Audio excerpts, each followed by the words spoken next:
అందరికీ నా నమస్కారం.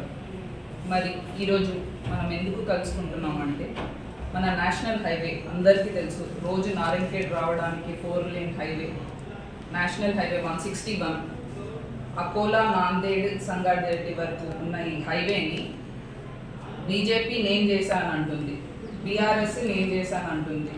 మరి కాంగ్రెస్ ప్రభుత్వము సురేష్ షెట్కార్ గారు ఏం చేశారు అనేది నేర్పించుకోవడానికి ప్రూఫ్తో సహా మనము ఈ గెజెట్, ఈ జియో, మరి నేషనల్ హైవే అథారిటీ నుంచి వచ్చిన ఒక జియో, మరి మనం చూస్తున్నాము. నిన్న భూపాల్ రెడ్డి గారు షెట్కార్ కుటుంబము దరిద్రులు అని ఇష్టం ఉన్నట్టు నోటికొచ్చింది మాట్లాడుతున్నారు. సంస్కారం లేకుండా ఎవ్వరు ఆపోజిషన్తో అన్నా కూడా పద్ధతిగా అనేది మాట్లాడడం ఫస్ట్ నేర్చుకోవాలి. గెజెట్ అనేది అర్థం కాకపోతే తెలుసుకోండి, లేకపోతే నేనే నేర్పిస్తాను. గెజెట్ అంటే ఏంటి? ఆ కాలంలో నాన్నగారు ఈ ఇంజనీర్లతో కలిసి అక్కడ మ్యాపింగ్ చేయించి, సర్వే చేయించి, ఆ సర్వేది బ్యాక్గ్రౌండ్ చేసి దాని ఫండ్ అప్రూవల్ అయిన తర్వాత వచ్చేది గెజెట్. గెజెట్ అంటే రాత్రి మన ధర్ని పోర్టల్లో మన పేరు మార్చి భూ కబ్జా చేసేలాగా కాదు. ఇది ఒక హామీ పత్రం.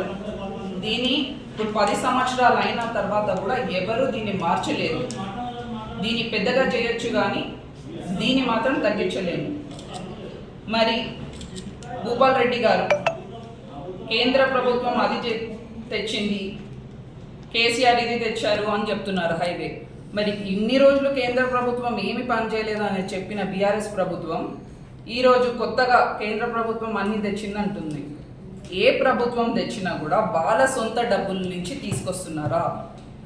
మనము సురేష్ షెట్కార్ గారు ఆ టైంలో సర్వే చేయించి ఇది అవసరం ఉందని చెప్పి గెజెట్లో డేట్ కూడా ఉంది.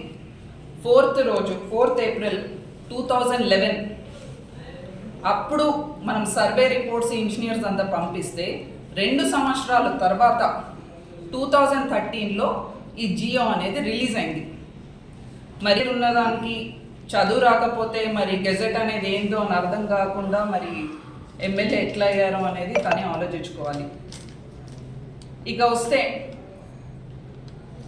ముందు నారాయణఖేడ్లో ప్రజా దర్బారు పెట్టి ప్రతి ఊర్లలో భూపాల్ రెడ్డి ఏ భూములు కబ్జా చేసిండో అందరు బాధితురాలని కలిసి దీని రిపోర్ట్ తయారు చేసి మేమే ప్రభుత్వంకి యాక్షన్ తీసుకోవాలని ఇస్తున్నాం. 1 నెల రోజులు ఓపిక పట్టు భూపాల్ రెడ్డి నువ్వు. ఇక వస్తే బీబీ పాటిల్ గారు మరి ఇదే హైవే మీద కాంట్రాక్టులు చేసుకొని కమిషన్ దీని మరి హైవే నేనే చేసినా అని ఫీల్ అవుతున్నారు. మరి కాంట్రాక్టర్ కూడా అనుకుంటారు కదా మనమే చేసినామని. ఈ ప్రభుత్వం రోడ్లు ప్రతిదానికి ఇక్కడ రోడ్ వేసాము, ప్రతిదానికి అక్కడ రోడ్ వేసాము, ఏం చేశారంటే ఆ రోడ్ వేసామని. రోడ్లు ఒకటి కడితే సరిపోతుందా? సురేష్ షెట్కార్ గారు పాలిటెక్నిక్ కాలేజ్ తీసుకొచ్చారు, ఎల్లారెడ్డిలో నారాయణఖేడ్లో కాలేజ్ తీసుకొచ్చారు. మరి ప్రజలందరికీ సమస్యలు వినడానికి ఇక్కడే ఉన్నారు. మరే పదే ఈ ఒక్క గెజెట్ని పట్టుకొని ఈ ఎమ్మెల్యే ఓడిపోయి భూపాల్ రెడ్డి గారు మతి తప్పింది. సొంత తల్లిదండ్రులది భూమి తీసుకున్నారన్న విషయం మనందరికీ తెలిసిందే. ఈ ఇష్యూని ఇంకా పెద్దది చేసుకోకుండా ఇది వాళ్ళ ఇంటికి కూడా కాపీ పంపిస్తున్నాము. ప్రతి ప్రెస్ వాళ్ళు కూడా ఒక కాపీ తీసుకోండి, ప్లీజ్ చదవండి.